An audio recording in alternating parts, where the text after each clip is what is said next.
ሰላም ይህ ለኢንተርፕራይዞች የባዛር ጥቅም ምን እንደሆነና መደረግ የሚገባቸውን ቅድመ ዝግጅቶች በኤክስፖ ላይ ምን ማድረግ እንዳለበው ብሎም ከዝግጅቱ በኋላ መጠበቅ ያለበትን ውጤት ለማስረዳት የተዘጋጀ ትምህርት ነው። ባዛር ወይንም ኤግዚቢሽን ኢንተርፕራይዞች ያቀረቡትን ምርቶችና አገልግሎቶች አዳዲስ ደንበኞች እንዲያውቁትና ነባር ደንበኞችም የበለጠ ለመያዝ ወይንም ለማቆየት ያስችላቸዋል። የምርት ስም የበለጠ ታዋቂነትን እንዲያገኝ ተፎካካሪዎች የሚያደርጉትን ለመመልከትና ለመረዳትም ይጠቅማል። ከደንበኞች አስተያየት ለመቀበል የእርስዎ ምርት በገበያ ላይ እንዴት ተቀባይነት እንደሚያገኝ መፍትሄ ለማግኘትም ያስችላል። የቢዝነስ ባለቤቶች ጠንካራ የመረጃ ቋት እንዲኖራቸውና አዳዲስ ደንበኞችን ለመያዝ ያስችላቸዋል። እነዚህ አዳዲስ ደንበኞች በጊዜ ሂደት ወደ መደበኛና ታማኝ ደንበኞች ሊቀየሩ ይችላሉና ነው። ባዛር ወይንም ኤግዚቢሽን ኢንተርፕራይዞች እርስ በርሳቸው ግንኙነት እንዲፈጥሩ ጥሩ ዕድል ይሰጣል። ይህም ወደፊት ለሚፈጠሩና በጋራ ለሚሰሩ ስራዎች መንገድ ይከፍታል። በባዛር ወይንም ኤግዚቢሽን ላይ በመሳተፍ የንግድ ባለቤቶች ከተለያዩ ኩባንያዎች ጋር ከትናንሽ የሀገር ውስጥ ቢዝነሶች እስከ ትላልቅ ድርጅቶች ጋር መገናኘት ያስችላቸዋል። ይህ ግንኙነት የንግድ እድገትንና ፈጠራን ሊያሳድጉ ወደሚችሉ የጋራ ተጠቃሚነት ሽርክናዎች፣ የጋራ ስራዎችና የትብብር ፕሮጀክቶች ሊያመራም ይችላል። ባዛር ስንሳተፍ ቅድሚያ መታሰብ ያለባቸው ነገሮች፣ የመጀመሪያው ጉዳይ በጀት ነው። በባዛር ወይንም ኤግዚቢሽን ላይ የመቆሚያ ወይንም የማስተናገጃ ቦታ መያዝ ውድ ሊሆን ይችላል። ወጪዎች የዕቃ መደርደሪያዎች ኪራይ፣ የመጓጓዣ፣ የማስታወቂያ ቁሶችና የሰው ኃይል አቅርቦትን ያካትታሉ። ሁለተኛው ጊዜ ነው። ለኤግዚቢሽን ፕሮግራሞች መዘጋጀትና መሳተፍ ጊዜ የሚወስድ ነገር ነው። ሁል ጊዜም ዝግጅቱ የሚጠበቀውን ያህል ተሳታፊዎችን ላይስብ ይችላል። ይህም ከታሰበው ያነሰ የኢንቨስትመንት ተመላሽ እንዲኖር ያደርጋል። ሶስተኛው ተወዳዳሪነት ነው። ባዛር ተፎካካሪዎችን ለማየት የሚረዳንን ያህል ብዙ ድርጅቶች ሲወዳደሩ ጎልቶ መታየት ከባድ ሊሆን ይችላል። አራተኛው የሎጂስቲክ ፈተናዎች ናቸው። የሎጂስቲክ አስተዳደር ውስብስብ ነው። ሸቀጦችን ማጓጓዝ፣ በኤግዚቢሽን ውስጥ ያገኘነውን የማስተናገጃ ስፍራ ማዘጋጀትና በዝግጅቱ ውስጥ እንከን የለሽ ስራዎችን እንደማረጋገጥ ያሉ ተግባራትን መከወን አድካሚና አሰልቺ ሊሆን ይችላል። አምስተኛ በንብረት ላይ የሚደርስ ጫና። በእነዚህ ዝግጅቶች ላይ መሳተፍ የአነስተኛ ንግዶችን ሀብት በገንዘብም ሆነ በሰው ኃይል ላይ በጥቂቱም ሆነ በብዙ ሊጫን ይችላል። ቅድሚያ መሰጠት ያለባቸውን ጉዳይ እንዲከለየን ቅድመ ዝግጅቶቹን ደግሞ እንመልከት። ባዛር ወይንም ኤግዚቢሽን ስንሳተፍ ማድረግ የሚገባን ቅድመ ዝግጅት፣ ቀዳሚው ጉዳይ ጥናት ማድረግ ነው። የምንሳተፍበት ባዛር የንግድ ትርኢቶችን በጥልቀት መመርመር ያስፈልጋል። ይህ የመጀመሪያ ደረጃ ጥናት የሚከተሉትን ጉዳዮችን ማካተት አለበት። አንደኛ፣ የሚጠበቁ ተሳታፊዎች፣ የሚጠበቀውን የጎብኚዎች ብዛትና ፍላጎቶቻቸውን መረዳት። ሁለተኛ፣ የኤግዚቢሽን ደንቦች፣ ከኤግዚቢሽኑ ገዢ ደንቦች ጋር ራስን ማስተዋወቅ። ሶስተኛ፣ የቦታ ምደባ፣ የቦታ ምደባ ህጎችንና አማራጮችን ማየት። አራተኛ፣ ታሪካዊ መረጃ፣ ካለፉት ባዛሮች የነበሩትን የጎብኚ ቁጥሮችን በመያዝ ትክክለኛውን ኤግዚቢሽን መምረጥ ከባድ ሊሆን ይችላል። በተለይ ለኤግዚቢሽን አዲስ ከሆኑ ወይንም በጭራሽ ተገኝተው የማያውቁ ከሆነ ከዚህ በፊት የኤግዚቢሽን ተሳትፎ ያላቸውን ስለ ልምዶቻቸው በመጠየቅ ግንዛቤዎችን ማግኘት፣ ስሙን በትክክል የሚወክልና አስደሳች ቅርጾችንና ሳቢ ግራፊክስን ማካተት የንግድ ትርኢት ተሳታፊዎችን ትኩረት በእጅጉ ሊስብ ይችላል። አምስተኛ፣ ተሳትፎ፣ የጎብኚዎች ፍላጎትን ለመማረክና ለማቆየት ጥሩ ንግግርና ተግባቦትን ይጠቀሙ። ምርቶቹን አስቀድመው በተለያዩ መንገዶች ሳቢ በሆነ መልኩ ለእይታ ያቀርቡ። ለምሳሌ ማህበራዊ ሚዲያ መጠቀም፣ ከታዳሚዎች ጋር ለመገናኘት እንደ ፌስቡክ፣ ትዊተር፣ ሊንክድኢን እና ኢንስታግራም ያሉ የማህበራዊ ሚዲያ መድረኮችን ይጠቀሙ። የኢሜል ዘመቻዎች፣ በኤግዚቢሽን ውስጥ ስላለው ተሳትፎ ለነባር ደንበኞች ለማሳወቅ የታለመ የኢሜል ግብይት ዘመቻን ያዘጋጁ። የትዕይንት ወይንም ክስተት ድረገጽና መተግበሪያ፣ ብዙ ኤግዚቢሽኖች ተሳትፏቸውን የሚያስተዋውቁባቸው ድረገጽና መተግበሪያዎች አሏቸው። በቅድሚያ ግቡን በግልጽ ያስቀምጡ። ግቦች የሚያካትቱት እንደ አዳዲስ ደንበኞች ብዛት፣ የሚሰበሰቡ የእጩ ደንበኞች መጠንና በክስተቱ ወይንም በአውደ ርዕይ ቀን የሚሸጡ ዕቃዎች ብዛት ያሉ ኢላማዎችን ሊያካትቱ ይችላሉ። በተጨማሪም ራስዎን በእነዚህ መልኩ ያዘጋጁ። የሽያጭ መጠንን ለማሳደግ ሽያጮችን መጨመርና አዳዲስ ደንበኞችን ማግኘት። አዳዲስ ምርቶችንና አገልግሎቶችን ለማስተዋወቅ ለእጩ ደንበኞች የቅርብ ጊዜ አቅርቦቶችን ያስተዋውቁ ወይንም ያሳዩ። የደንበኞችን ግንኙነት ማጠናከር። ከደንበኞች ጋር ግንኙነትን መፍጠርና ማሻሻል። ትስስርን ወይንም ግንኙነቱን ለማሻሻል ራስዎን ያዘጋጁ። ከሌሎች ነጋዴዎችና አጋር ሊሆኑ ከሚችሉት ጋር ግንኙነቱን ይገንቡ። ሰራተኞቹን ያዘጋጁ፣ ምክንያቱም ለኤግዚቢሽኑ ትክክለኛ የሆኑ ሰራተኞችን መምረጥ ወሳኝ ስለሆነ። ለምሳሌ ግቦ ሽያጮችን ለመጨመር ከሆነ የእርስዎን ከፍተኛ የሽያጭ ሰራተኛ ይዘው ይምጡ። አንድም ምርት ለማስተዋወቅ ካሰቡ ስለ ምርት ዕውቀት ያለው ጥሩ ተናጋሪ የሽያጭ ሰራተኛ ያዘጋጁ። ተግባቢና ዕውቀት ያላቸው ሰራተኞች ለንግድ ትርኢት ስኬት ወሳኝ ናቸው። ታዲያ ይህንን ካልን የምርት ማሳያ ሰራተኞቹን በብቃት ለማደራጀት ዋና ዋና ጉዳዮች ምንድናቸው የሚለውን ደግሞ እንመልከት። ጥሩ ብቃት ያላቸው ሰራተኞች ለእርሱ ይምረጡ። አብዛኛውን ጊዜ ከአንድ በላይ የሽያጭ ሰራተኞችን ማዘጋጀት ይመከራል። ትልቅ አቅም ካለው ደግሞ የቴክኒክ ድጋፍ ሰጪ ሰራተኞችን፣ የግብይት ስፔሻሊስቶችን ወዘተ ጨምሮ ቢመድቡ ውጤታማ ያደርጎታል። ሰራተኞቹን ሲመርጡ ማስታወስ ያለብዎ ቁልፍ ተግባራት። የሰራተኞች ስልጠና። ሰራተኞቹን ከጎብኚዎች ጋር በብቃት እንዲሳተፉ፣ ጥያቄዎችን እንዲመልሱና ልዩ የሆኑትን የመሸጫ ነጥቦችን እንዲያጎሉ በእውቀትና በክህሎት ያግዟቸው። የበጀት ገደቦች። የበጀት ውስንነት የሰራተኞችን ቁጥር የሚገድብ ከሆነ አፋጣኝ እርዳታ ለመስጠት ከቤት ወይንም ከሌሎች ቢሮዎች የቴክኒክ ድጋፍ ቡድኖ ጋር ቀጥተኛ ግንኙነት መኖሩን ያረጋግጡ። የባለ ብዙ ቋንቋ ሰራተኞች። ቁልፍ የገበያዎቻችሁን ቋንቋዎች የሚናገሩ ሰራተኞች ወይንም ቢያንስ የብቁ ተርጓሚዎች መኖር ወሳኝ ነው። ከአካባቢው ታዳሚዎች ጋር ግንኙነትን በእጅጉ ሊያሻሽል ይችላል። የቦታ አጠቃቀሞ ምን መምሰል አለበት?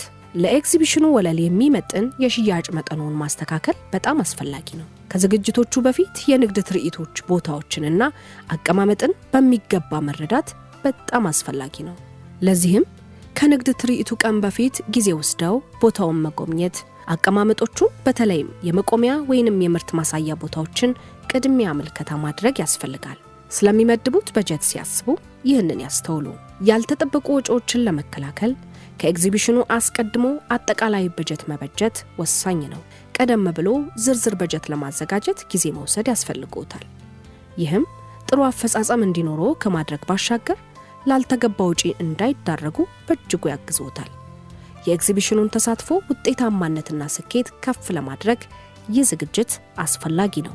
በኤግዚቢሽኑ ላይ የሚሳተፉ ደንበኞች ብዙውን ጊዜ ለግዢዎች አስቀድሞ የተወሰነ በጀት ይዘው ይመጣሉ።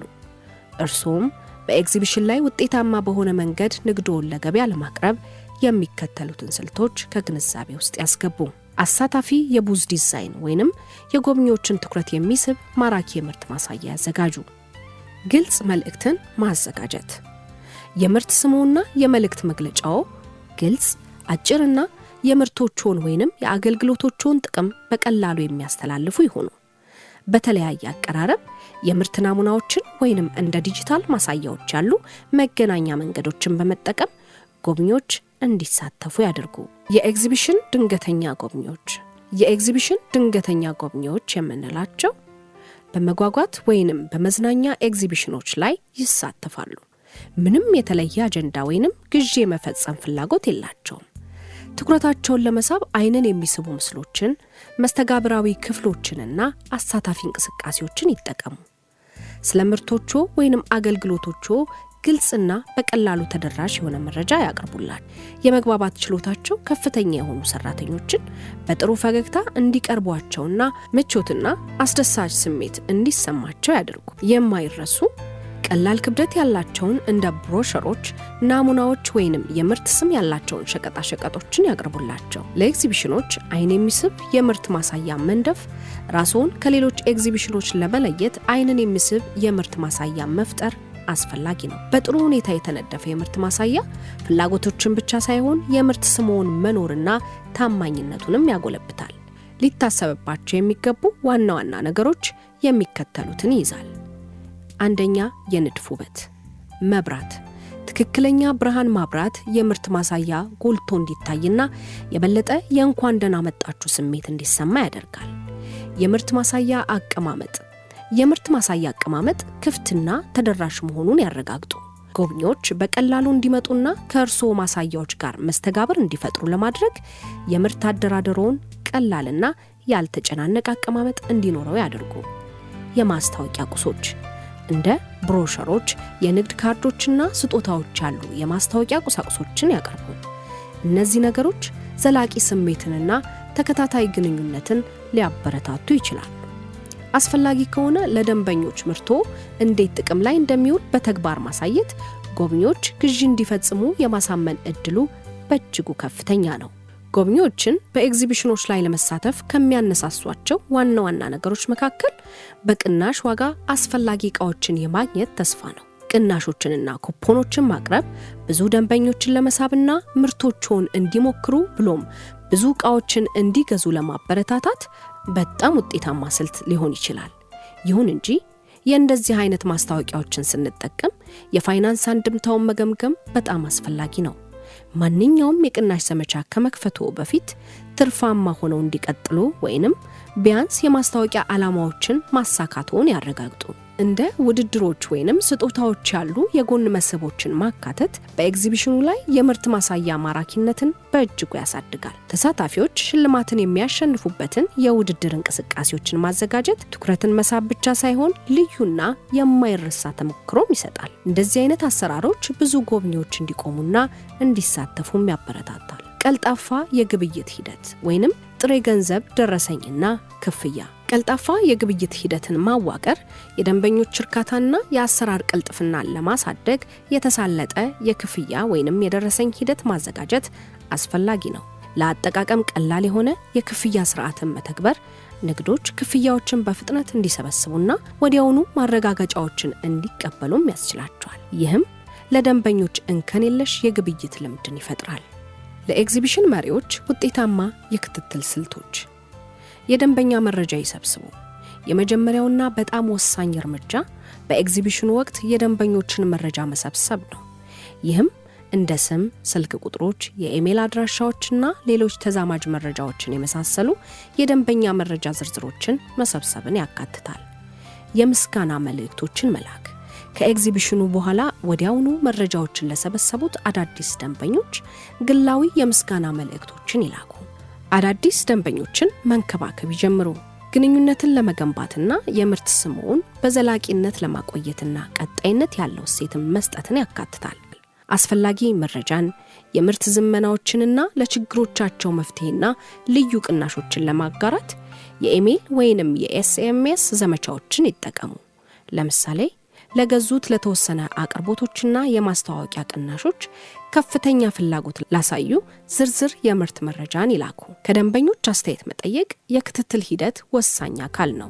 ሐቀኛ ግብረ መልስ እንዲሰጡ ማበረታታት የእነሱን አስተያየት ከፍ አድርገው እንደሚመለከቱትና አቅርቦቶችን ለማሻሻል ቁርጠኛ እንደሆኑም ያሳያል። በእርስዎ የምርት ማሳያ ምርቶችና አገልግሎቶች ላይ ስላላቸው ልምድና ግንዛቤዎች ለመሰብሰብ የዳሰሳ ጥናት፣ የግብረ መልስ ቅርጾችን ወይንም ቀጥታ ግንኙነቶችን ይጠቀሙ። እንደ ቅናሾች ወይንም ልዩ ቅናሾች ያሉ ማበረታቻዎችን ማቅረብ በግብረ መልሶ ተነሳሽነት ላይ እንዲሳተፉ ሊያነሳሳቸውም ይችላል። ግላዊነትን ማላበስ።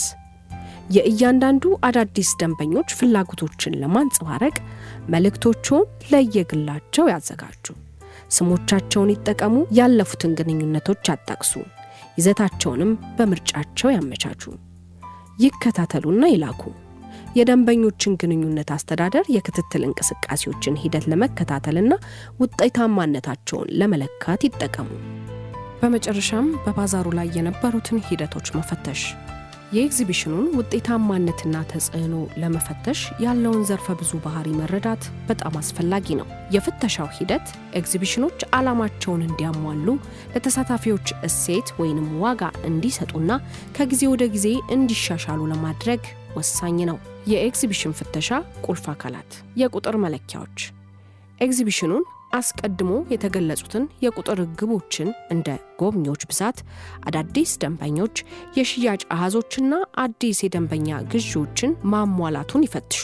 የጥራት መለኪያዎች የተመልካቾችን እርካታ፣ የምርት ስም ግንዛቤና አጠቃላይ ልምድን ጨምሮ የጥራት ገጽታዎችን ይፈትሹ። የጎብኚዎች ተሳትፎ በኤግዚቢሽኖችና በጎብኚዎች መካከል ያለውን መስተጋብር ደረጃውን ይተንትኑ። እንደ የምርት ማሳያ ውስጥ የተሳትፎ ቆይታ፣ በሰርቶ ማሳያዎች ላይ መሳተፍ እናም ሴሚናሮችን ወይንም ወርክሾፖች ላይ መገኘትን ያሉ መለኪያዎችን የጎብኚዎችን ፍላጎትና ተሳትፎ የሚመለከቱ ናቸው። የግብረ መልስ ስብስብ በኤግዚቢሽኑ ይዘት፣ አደረጃጀትና አጠቃላይ ቆይታ ያላቸውን እርካታ ለመለካት ከተሰብሳቢዎች ግብረ መልስ መሰብሰብና መተንተን። ይህ ግብረ መልስ ጥንካሬዎችንና መሻሻል ያለባቸውን ነጥቦችን ለመለየት ወሳኝ ነው። የኤግዚቢሽን አፈጻጸም የኤግዚቢሽን ዳሰሳ ጥናቶች በዝግጅቱ ስኬት ላይ ያላቸውን አመለካከት ለመረዳት ከኤግዚቢሽኖች ጋር የዳሰሳ ጥናቶችን ያድርጉ። የሚዳሰሱባቸው ቁልፍ ቦታዎች፣ የእጩ ደንበኞች ጥራት፣ የትስስር ወይንም ግንኙነት ዕድሎችንና የማስተዋወቂያ እንቅስቃሴዎችን ውጤታማነትን ይከታተሉ። ያወጡትን ወጪ ወይንም የዕቃ ማሳያ ኪራይ፣ ማዋቀር፣ ጉዞ፣ ከተገኙት ጥቅማጥቅሞች ወይንም ሽያጭ፣ እጩ ደንበኞች፣ የምርት ስም ማስተዋወቅ ጋር በማነጻጸር የኤግዚቢሽኖችን ሚና ያስሉ። አዎንታዊ ሚና ለኤግዚቢሽኖች የተሳካ የኤግዚቢሽን ማሳያ ነው። የአሰራር ቅልጥፍና የኤግዚቢሽን ሎጂስቲክ ገጽታዎችን ይመልከቱ። የቦታ ምርጫን፣ የዕቃ ማሳያ አቀማመጥን፣ ምልክቶችን፣ ተደራሽነትንና በቦታው ላይ ድጋፍን ጨምሮ ማለት ነው። ቀልጣፋ ክዋኔዎች፣ ምቹና አስደሳች ተሞክሮችን ለሁለቱም አካላት ማለትም ለኤግዚቢሽኖችና ለተሳታፊዎች አስፈላጊ ናቸው። የቴክኖሎጂ ውህደት እንደ ዲጂታል ምዝገባ፣ የትስስር ወይንም ግንኙነት ማሳያዎችና ምናባዊ የተሳትፎ መሳሪያዎች ያሉ የኤግዚቢሽኑን ተሞክሮ ለማሳደግ የቴክኖሎጂ አጠቃቀሙን ይመልከቱ። የቴክኖሎጂ ውጤታማ አጠቃቀም የሥራ ቅልጥፍናንና የጎብኚዎችን እርካታ በእጅጉ ያሻሽላል። ስልታዊ ተጽዕኖ ኤግዚቢሽኑ እንደ የገበያ አቀማመጥ፣ የምርት ስም ግንዛቤና የኢንዱስትሪ ተጽዕኖ ለተሳታፊዎች ስትራቴጂካዊ በሆነ መንገድ እንዴት አስተዋጽኦ እንዳበረከተ ይተንትኑ። ኤግዚቢሽኖች ተሳታፊዎች ተሳትፏቸውን እንዲያጠናክሩና የረጅም ጊዜ የንግድ ዓላማዎችን እንዲያሳኩ መርዳት አለባቸው።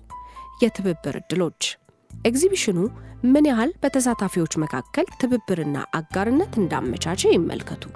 ስኬታማ ኤግዚቢሽኖች ብዙውን ጊዜ ወደ አዲስ የንግድ ትስስርና የትብብር ስራዎች ያመራሉና። እንግዲህ በዚህ ትምህርት ኢንተርፕራይዞች ባዛር ሲሳተፉ ሊያጋጥሟቸው የሚችሉ ችግሮችን ቀድመው መከላከል እንዲችሉና ከባዛሩ የሚጠብቁትን ውጤት በተገቢው መንገድ እንዲያገኙ ብሎም ቋሚና ቀጣይነት ያለው ደንበኝነትን ማፍራት እንዲችሉ የሚረዳውን መልእክት እንዳገኙበት ተስፋ እናደርጋለን። ሰላም።